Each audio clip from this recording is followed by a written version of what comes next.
அஸ்ஸலாமு அலைக்கும் வஹ்மத்துல்லாஹி வபரகாத்துஹு. என் பிரியமுள்ள சகோதரர்களே சகோதரிகளே, சர்வசக்தனான அல்லாஹ்வின் கருணையும் அனுக்கிரகமும் நம்மெல்லோர் மீதும் எப்போதும் பொழியட்டுமாமீன். இன்று நாம் பேசுவது நம்முடைய எல்லோருடைய வாழ்க்கையிலும் உள்ள மிகப்பெரிய ஆசைகளை பற்றியது. கடன்களின்றி மற்றொருவரின் முன்னால் கையேந்தாமல் சுயமரியாதையுடன் கண்ணியத்துடன் வாழ்வது. சமூகத்தில் மதிக்கப்படுவது, பொருளாதார ரீதியான கஷ்டங்களை அனுபவிக்காமல் இருப்பது. இது நாம் எல்லோரும் விரும்பும் விஷயம். இந்த நவீன காலத்தில் வாழ்க்கையின் இரு முனைகளையும் இணைக்கப் போராடும் பலர் நம்மிடையே உள்ளனர். அத்தகைய கஷ்டங்களிலிருந்து மீண்டு வரவும், அல்லாஹ்வின் உதவியால் செல்வமிக்க வாழ்க்கை நடத்தவும் நம்மை உதவும் மகான்களான அவுலியாக்களும் பண்டிதர்களும் கற்றுத்தந்த மகத்தான ஒரு திக்ரை பற்றியே இன்று நாம் நினைவூட்டுகிறோம். அல்லாஹ்வின் 99 அழகிய நாமங்கள் அல்லது அஸ்மாவுல் ஹுஸ்னாவை பற்றி நமக்கெல்லோருக்கும் தெரியும். ஒவ்வொரு நாமத்துக்கும் அதன் சொந்த அர்த்தமும் சக்தியும் உண்டு. இந்த நாமங்களை அர்த்தம் புரிந்து வழக்கமாக்குவது நம்முடைய வாழ்க்கையில் ஆச்சரியமான மாற்றங்களை கொண்டுவரும். நபி முஹம்மது ஸல்லல்லாஹு அலைஹி வஸல்லம் கற்றுத்தந்தார், அல்லாஹுவுக்கு 99 நாமங்கள் உண்டு, அதை ஒருவர் மனப்பாடம் செய்து வழக்கமாக்கினால் அவன் சொர்க்கத்தில் நுழைவான் என்று. அந்த நாமங்களுக்கு அவ்வளவு மகத்துவம் உண்டு. அந்த நாமங்களில் நம்முடைய விஷயத்துடன் மிகவும் தொடர்புடைய மிகவும் சக்தி வாய்ந்த ஒரு நாமம் யா அசீஸ் என்றது. அல் அசீஸ் என்றதன் அர்த்தம் என்ன? பிரதாபமுள்ள வன்சர்வ சக்தன், யாராலும் தோற்கடிக்க முடியாதவன், மற்றவர்களுக்கு இஸ்ஸத் அல்லது பிரதாபமும் மரியாதையும் கொடுப்பவன் என்றெல்லாம் இந்த நாமத்தின் அர்த்தம். சிந்தித்துப் பாருங்கள், இந்த உலகில் பிரதாபம் கொடுப்பவன் அல்லாஹ் மட்டுமே. பணமோபதவியோ அதிகாரமோ ஒருவருக்கு உண்மையான பிரதாபத்தை கொடுப்பதில்லை. அவையெல்லாம் இன்று இருக்கலாம், நாளை இழக்கலாம். ஆனால் அல்லாஹ் கொடுக்கும் பிரதாபம் நிரந்தரமானது. அதை யாராலும் பறிக்க முடியாது. அதனால்தான் மற்றவர்களின் முன்னால் தலை குனியாமல் சொந்த காலில் நிற்கவும் கண்ணியத்துடன் வாழவும் விரும்புவோர் அல்லாஹ்வின் யா அசீஸ் என்ற நாமத்தில் உறுதியாக பிடித்துக்கொள்ள வேண்டும். இந்த நாமத்தை வழக்கமாக்குவதன் மூலம் நாம் அல்லாஹ்விடம் சொல்கிறோம், சர்வசக்தனான இறைவாயாருடைய முன்னாலும் என்னை நீ சிறிதாக்காதே, உன் படைப்புகளின் முன்னால் என்னை நீ ஆதரவற்றவனாக்காதே, கருவூலத்திலிருந்து எனக்கு நீ செல்வமும் பிரதாபமும் கொடுப்பாயாக என்று.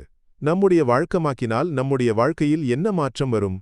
அல்லாஹ் தன் படைப்புகளிலிருந்து நம்மை போதுமானவனாக்குவான். அதாவது மற்றொருவரிடம் ஒரு காரியத்துக்காக கேட்க வேண்டிய நிலை அல்லது ஒரு உதவிக்காக காத்திருக்க வேண்டிய கதியை அல்லாஹ் நமக்கு இல்லாமல் செய்து விடுவான். தன் சொந்த குத்திரத்தால் தன் திறனால் அவன் நமக்கு வழிகளை திறந்து கொடுப்பான். நாம் எதிர்பாராத வழிகளில் நமக்கு உதவியும் செல்வமும் வந்து சேரும். மகான்களான பண்டிதர்கள் கற்றுத்தருவது யா அசீஸ் என்ற திக்ரை ஒரு பழக்கமாக்கினால் வாழ்க்கையில் தெரியாத வழிகளில் லாபங்களும் எளிமைகளும் வந்து சேரும் என்று. இப்போது இதை எப்படி வழக்கமாக்க வேண்டும் என்று பார்ப்போம். மகான்கள் இதற்கு 2 வடிவங்களை கற்றுத்தந்துள்ளனர். உங்களுக்கு வசதியானதை தேர்ந்தெடுத்து வாழ்க்கையின் பகுதியாக்கலாம். முதல் வடிவம் ஒவ்வொரு நாளும் ஃபஜ்ர் தொழுகைக்குப் பிறகு.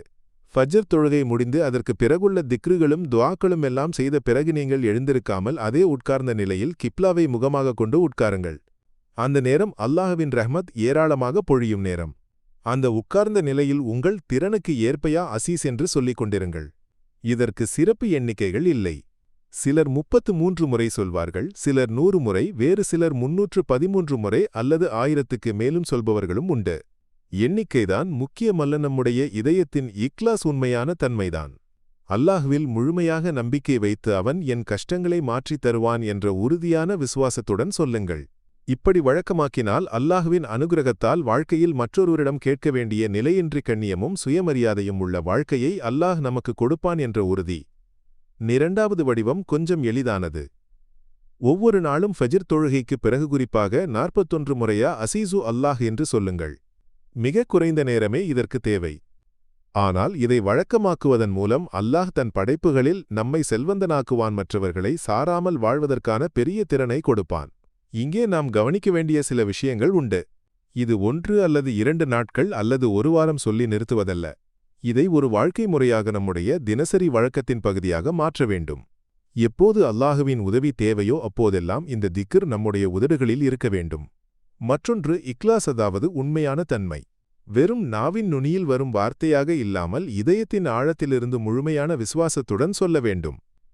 அல்லாஹுவின் ஒவ்வொரு நாமத்திலும் பெரிய சக்தி மறைந்திருக்கிறது. பரிசுத்த குர்ஆனில் ஆசிஃப் நு பர்கியாவின் சம்பவம் கூறப்படுகிறது.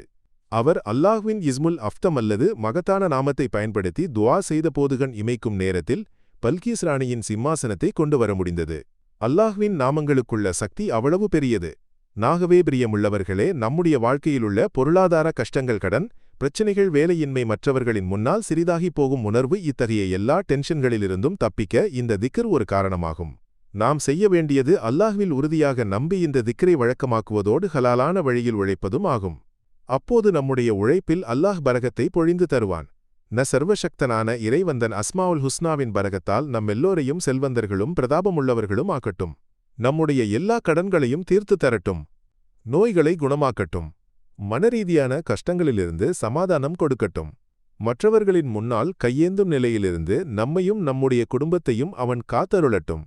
ஆமீன் யா ரப்பல் ஆலமீன்.